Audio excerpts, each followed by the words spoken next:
Hello, welcome back for our second microeconomics videos under chapter 1. In the previous, we have discussed a basic concepts of macroeconomics, the goals of macroeconomics, the reason we study microeconomics, matters of microeconomics, which includes cultural literacy, self-interest, civic responsibility, and also historical perspective of microeconomics. Today, we are going to see the left one under the same chapter. According to Blanchard, among the steady accumulation of knowledge that took place over this period, that means the previous period we have discussed, it is possible to identify number of examples of steady accumulation of knowledge. The first one is improvements in availability of economic data in developing system of national accounts. Economics got better at collecting and organizing data about the economy. National account track a country's total income, spending, production, and the like. This helped economists understand the economy in clear and more organized ways. The second steady accumulation of knowledge is the developments of and the improvements in econometric methods in more detailed modeling of the behavioral relationship of the variables. Sorry. Econometric methods are statistical tools used to analyze the economic data. Over time, these methods become more advanced and accurate. This allowed economists to build better models to explain how different economic actors are related. The third one is construction of microeconometric models of the economy. Economists created a large, detailed mathematical models representing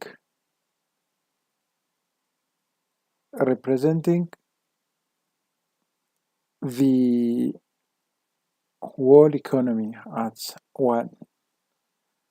This model simulates how different parts of economy interact.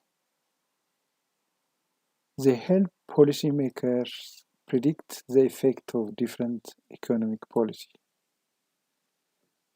The fourth one is incorporation of expectation augmented flips curves or flips curve analysis into macroeconomic models and the examination of implication for stabilization policy. For example, Milton Friedman. Under this, the flips curve originally showed an inverse relationship between unemployment and inflation. As you know, flips curve explains that as inflation increase, unemployment rate decrease. That is because if inflation increase means if money supply increase, that means if money supply increase, investment also increase. If investment increase, production increase or output increase. As output increase, the opportunity of job is occurred or created or job opportunity is occurred. Because of that, the inflation and unemployment rate has opposite relationship or inverse relationship. This is not for a long period of time. Rather, it is for a short period of time. In long period of time, the opposite is true. That means if inflation is increased, unemployment rates also increase. Why? Because of different cases. If, for example, an individual expects that inflation is increased, those individuals try to increase their wage rather than increasing the production or outputs. Inflation only is increasing if money supply increasing in the long run. So this is how this trade-off is uh, violated. Those and other issues will be raised in the future, how they are related to each other. This has relationship also with production.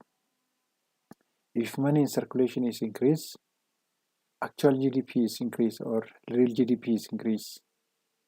This is resulted in increasing of employment or increasing of job opportunity, occurrence of job opportunities. That's why unemployment rate is decreasing, inflation is increased. But as we increase money in circulation, the inflation is increased, but not GDP or not real output increase because of different cases. Because of different cases, that case will be explained in the future. The expectation augmented flip curve includes people's expectation about inflation. For example, a Friedman shows that if people expect inflation, the trade-off between inflation and unemployment changes because of what I've explained before. This trade-off is also violated because of expectation. This influences how economists think about the controlling inflation and unemployment. Because of such expectation, thinking of the economist is affected or violated. The other one is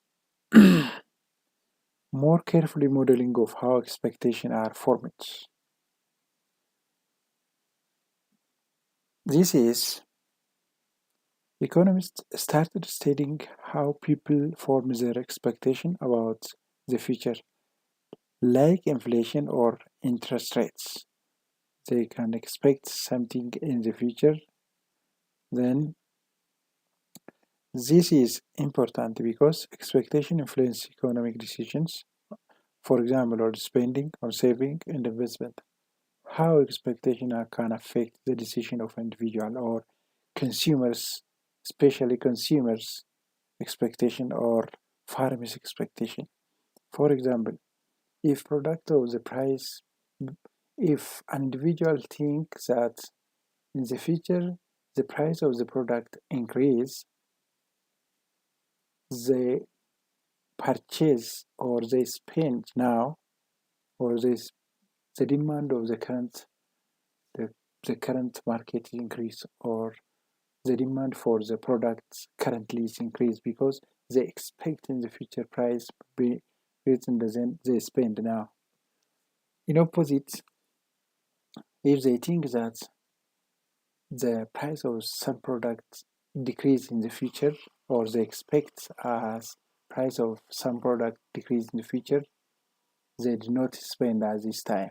So they save their monies rather than spending that areas, and they have side decision, or they decided not to spend or not to invest on some uh, investment areas depending on expectation. For example, if they afraid a policy that affect their investment, they cannot invest now and they change their decision. That is how economic event is going on. The other better model of expectation made economic predictions more accurate. The sixth and the final one is expectations or examination of implication of rational expectations. Rational expectation theory, developed by economists like Robert Lucas, assume people use all available information efficiently to predict the future. They expect, they use their expectation to predict what is going to happen in the future. This idea changed how economists view the effects of the government policy. It suggests that if people anticipate policy, those policies may not work as planned. For example, Lucas 976 shows that ignoring how expectation form can lead to wrong conclusion about policy effects. Because if such is not considered, the policy may be in effect because of expectation. However, in contrast, Woodford 2000 argues that the degree to which there has been progress over the course of the century is sufficiently far from transparent, and that microeconomics have been famously controversial. Acknowledging discussion of the 20th century developments in microeconomics make frequent reference to revolution and counter-revolution. Woodford traces the development of microeconomics in historical perspective as follows. What he Starting from the Canadian 1930 general theory, Woodford track micro progress in microeconomics or pass through. It is from the Canadian Revolution. What is Canadian Revolution? Let me see some issues about Canadian Revolution. John Maynard Keynes published the general theory of employment, interest, and money in 1936. He challenged classical economics by arguing that total demand or spending drives economic output and employment. He arguing with these ideas. He was arguing with these ideas. In times of recession, according to him, government intervention like spending is necessary to boost demand and reduce unemployment. For this, the government is the solution. This is especially in financial crisis during depression. At that time, the solution is the government. He said the solution is the government. For example, it may be in the form of spending that's that uh, that increase the demands or that increase an economic output in the employment, or in during a recession, government intervention like spending is necessary to boost the demand and reduce unemployment. If there is a recession, a solution is a government, because if we increase its expenditure, that is money in circulation or investment is increasing, and the recession, the demand is occurred, and also as unemployment is reduced according to these views. This changed how economists thought about the economic fluctuation in the policies. The second one is neoclassical synthesis or neoclassical combination. What is what was combined? What was combined into this one? And what is neoclassical synthesis? It is an economic theory that combines two important ideas or issues. That is, in short term, active government policy can stabilize the economy, but in long term, the economy naturally moves back to full employment. This is how economy in the long run adjusts themselves or come into equilibrium. This is what stated under that. The other one is the great inflation. Many economists experienced high inflation and high unemployment at that time, at great inflation. This is called in economics stagflation. This contradicts Keynesian prediction, which expects inflation and unemployment to move in opposite direction. That because In long run, economy by itself, in long run, what they said is become wrong. That means, in long run, if we increase money in circulation, GDP or outputs or actual GDP is not increased, rather it is affected.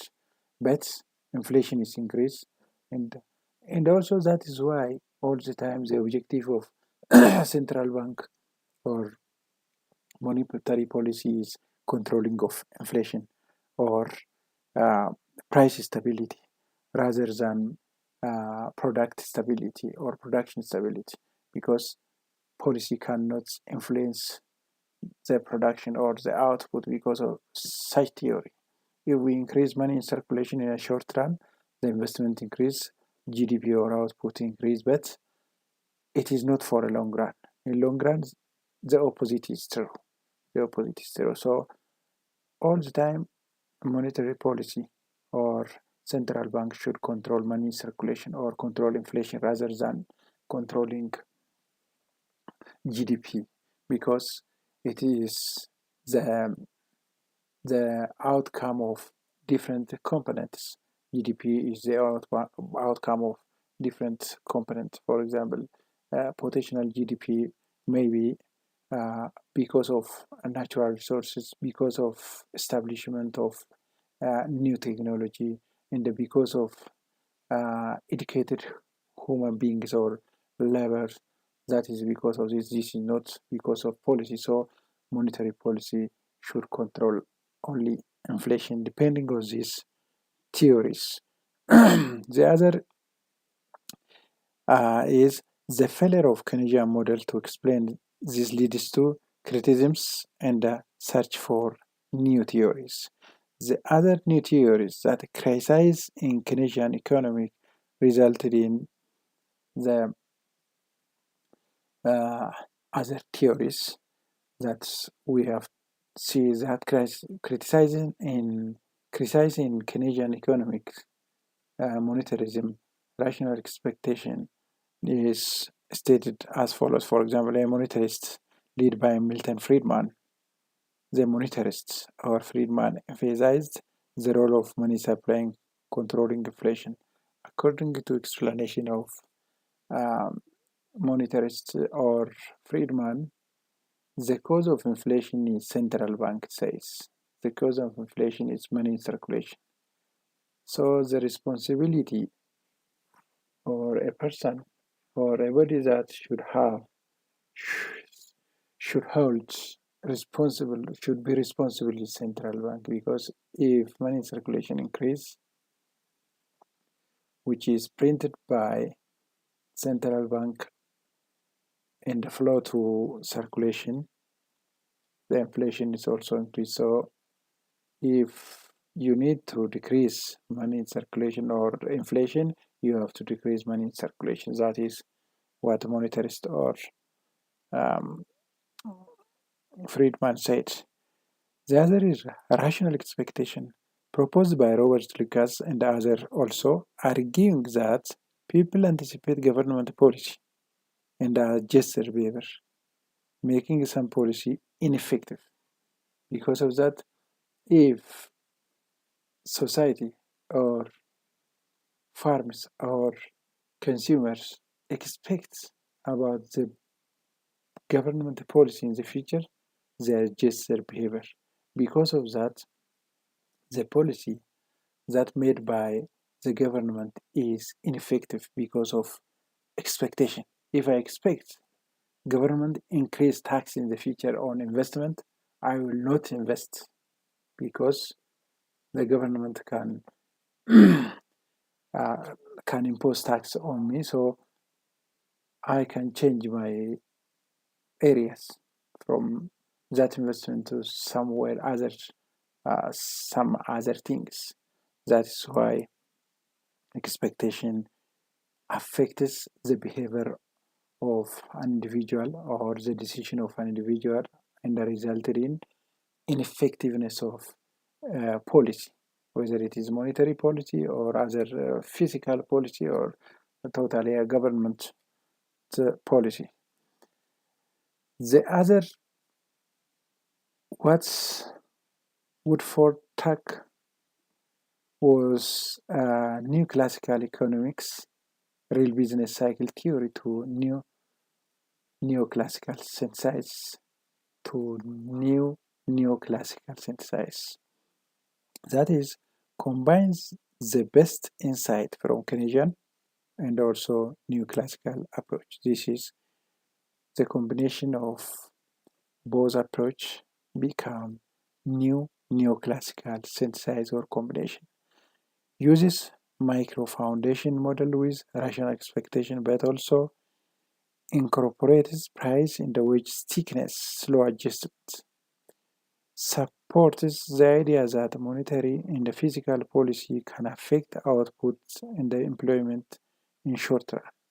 So this framework is behind much modern microeconomic research and policies.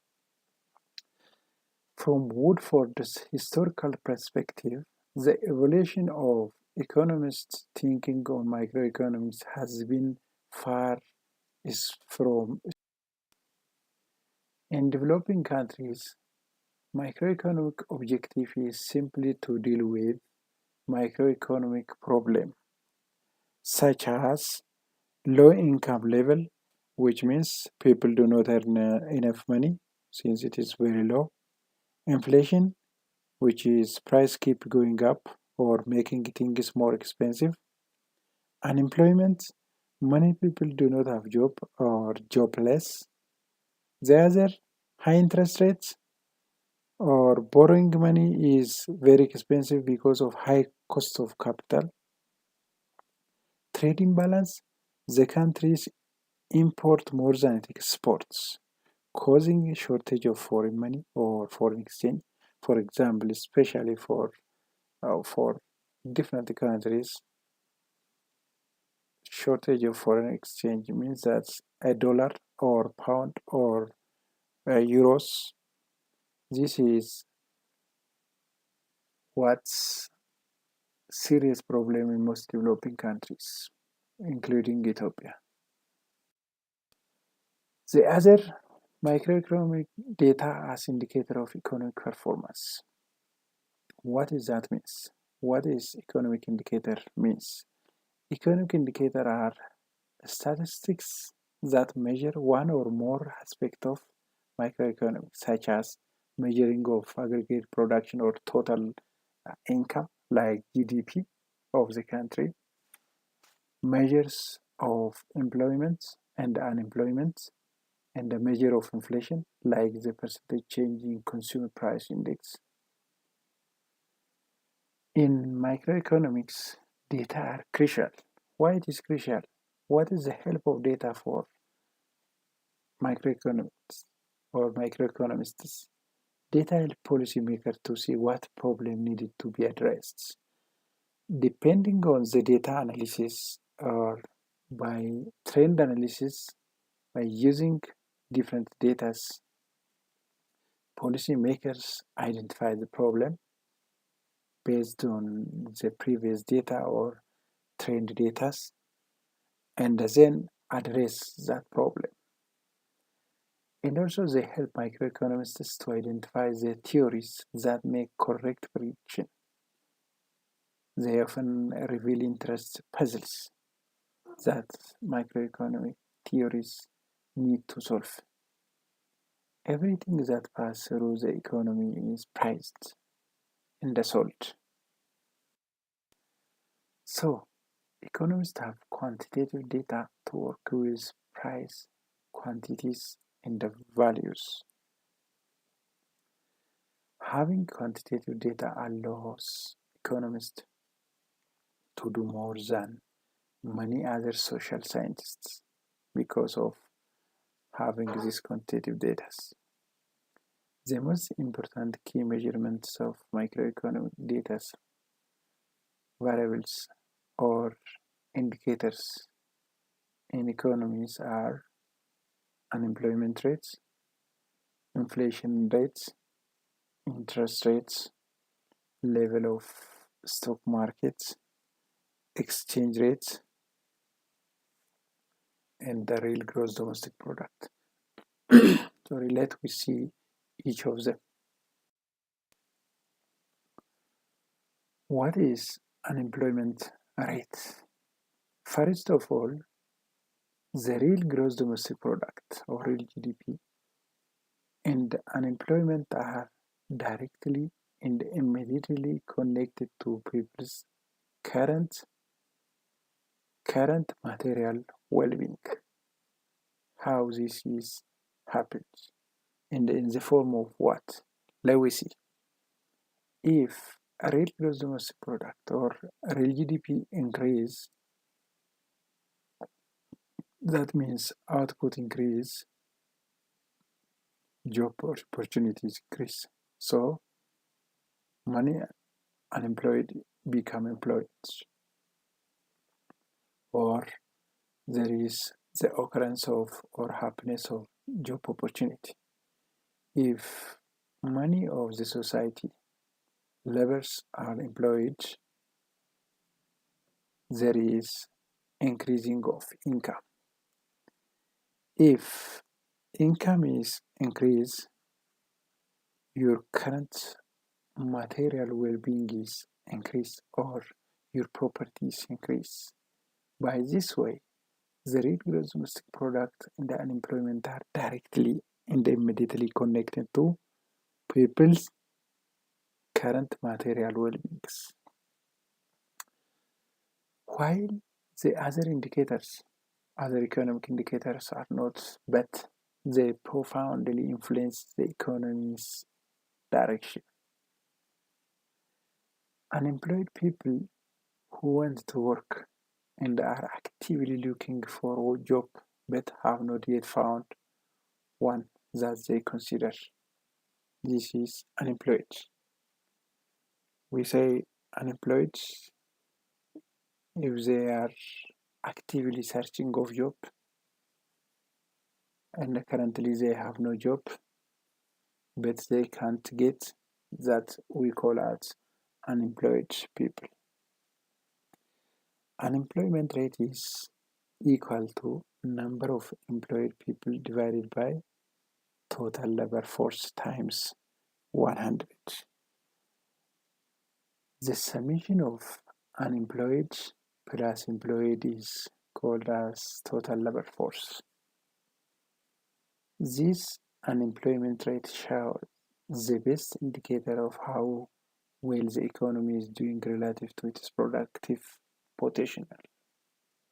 For example, if unemployment rate is very low, a country use its potential.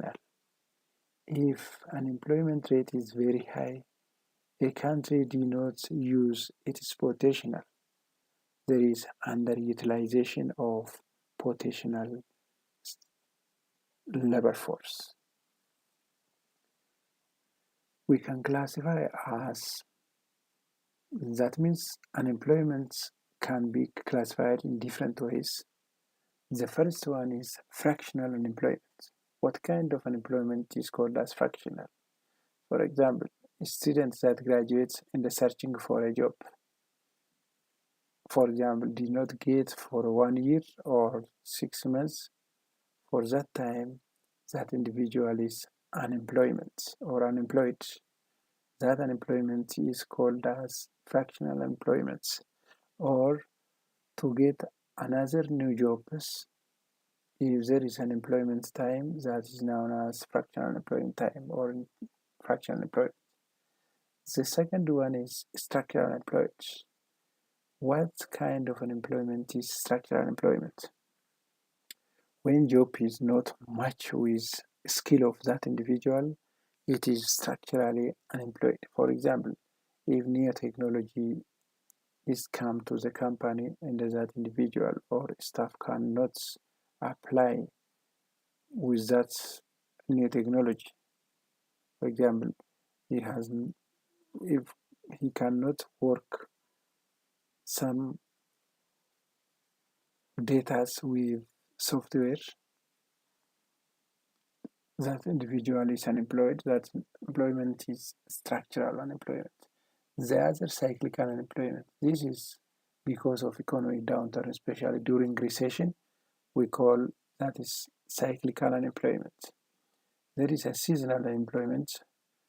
That time, if, for example, harvester, a person or a labor that has a capacity or ability to harvest, can harvest during harvesting time. After that time, that individual is unemployed. This is seasonal unemployment. The other is hidden unemployment or disguised unemployment. This is when a worker work less than what he can or less than his capacity, because there is no job that fits with him. But to get some income, he can do work less than his capacity. That is known as hidden unemployment or disguised unemployment. So one is inflation rates. What is inflation rates? How can we define inflation rate? Inflation rate is the percentage increase in average price level of goods and service over a time, or it's a measure of how fast the annual rate of change over all levels of price in the economy.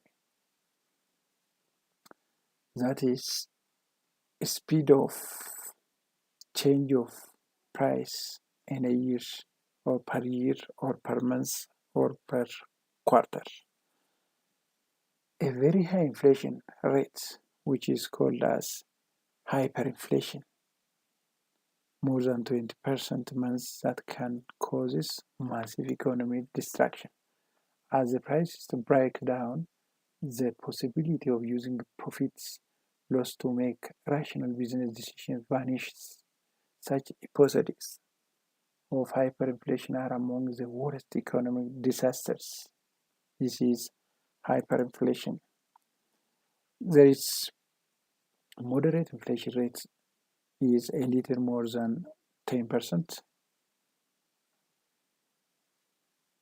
a year, should not seriously compromise consumers, investors, and the manager's ability to determine the best use of their financial resources. The other one is misery index. What is misery or misery index or hard index? The sum of inflation and unemployment rates as the measure of how bad, that means measurable, the economy is. This is how can we measure how things. The third one is interest rate. It governs the redistribution of purchasing power across time. Interest rate can be divided into two, that is nominal interest rates and the real interest rates. Nominal interest rate concerns how much money worth of interest borrower must pay to borrow a given sum of money for 1 year. The real interest rate concerns how much purchasing power over good and service a borrower must pay in order to borrow given amount of purchasing power for 1 year. But how can we calculate real interest rates? A real interest rate is equal to nominal interest rates minus inflation. So when we say real interest rates that is adjusted for inflation. Nominal interest rate is interest rate that do not adjusted for inflation. That is, how can we differentiate interest rates, nominal or real? The difference between two is that nominal interest rates do not take proper account of effective of inflation, while real interest rates do or take into account. A business enterprise who think they can make good use of additional financial resource, borrow, promising to return the purchasing power they use today with interest in the future. Whenever the interest rate is low, money becomes cheap. Why it is cheap? Because if interest rate or cost of capital is very low, any person can take from bank or borrow or can borrow from bank and invest somewhere else and get a profit. Or if interest rate is low, investment tends to be high because if you have money, you can invest and the investment is high. This is because business find out a wide range of possible investment projects will generate enough cash to pay their interest on borrowed money. Not only this one, but also if interest rate is very low, borrowers uh, have borrowers have confidence to pay back principal and interest, repay the principal of the loan as they produce profits. The other one is level of stock market, a measure of how companies listed on the stock exchanges are performing via stock index like S Standard & Poor, S&P 500 or countries index. Why it is matter? Why level of stock is matter? A rising stock market investor confidence in a likely economic growth. Failing stock market concerns about future economic performance, or it is an index of expectation for future. When the stock market is high, investor expect economic growth to be rapid, profit to be high, unemployment to be relatively low. That means if there is high economic movement, that means when stock market is high, that means when there is economic movement, unemployment rate is low because there is high job opportunity. The other one is exchange rates. It is the price of one currency expressed in terms of unit of another currency. And so we can analyze it with tools of supply and demand. Exchange rate governs the terms on international trade and the investment to take place. The nominal exchange rate is the rate at which the money of different countries can be exchanged for one another. That is the rates by which money of one countries or different country can be exchanged for one another. In opposite of that, the real exchange rate is the rate at which the goods and the service, not money or currency, goods and the service produced in different countries can be exchanged for one another. This is the difference between real and nominal exchange rates. The other thing is when domestic currency is appreciated, that means if your country's currency is appreciated in value or the value of your currency is very high, foreign produced goods are relatively cheap for domestic. Because of that, import is increased. Buyers or but domestic made goods are relatively expensive for foreigners. Because of this, export is decreased. Then imports are likely to be high and the exports are likely to be low. That is why different countries, including our country, our continent Africa, especially developing countries as a whole, try to depreciate their money and increase their exports. If your country's currency is depreciated, your product values or price is low. Because of this, different world countries can take your products or in the form of exports, and then you get foreign exchange, or your country's foreign reserve is increased because of this one.